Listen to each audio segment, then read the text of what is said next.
8 વાગી ગયા પણ વહુ બટા હજી નીંદરમાં જ હશે. ખબર ને આજકાલના છોકરાઓને ઘર છે ને એક હોટલ થઈ ગઈ છે. લે ઉઠી ગઈ તું?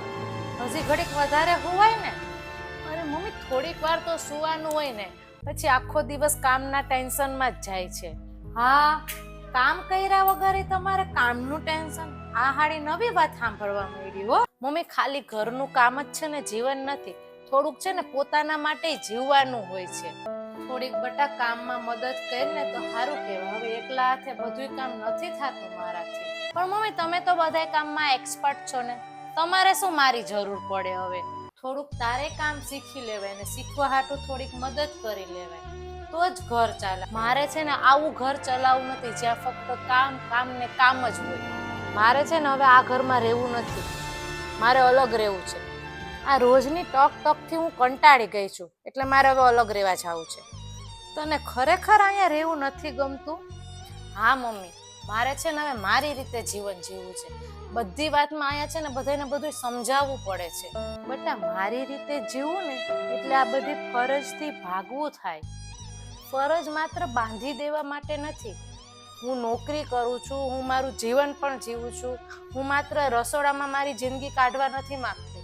અરે આ ઘર બનાવવા માટે મેં મારી આખી જિંદગી કાઢી નાખી, અને તને આ બંધન લાગે છે?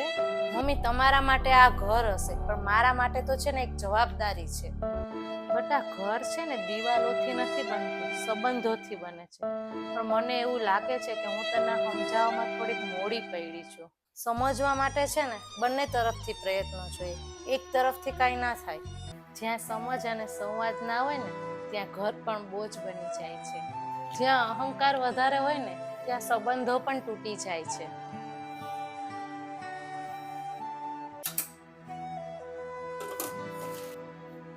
અરે લાય બટા, રસોઈ છે ને હું કરી નાખું, તો આ કચરા ને પોતાને બાકી છે ને એ તું બધું કરી નાખ જા.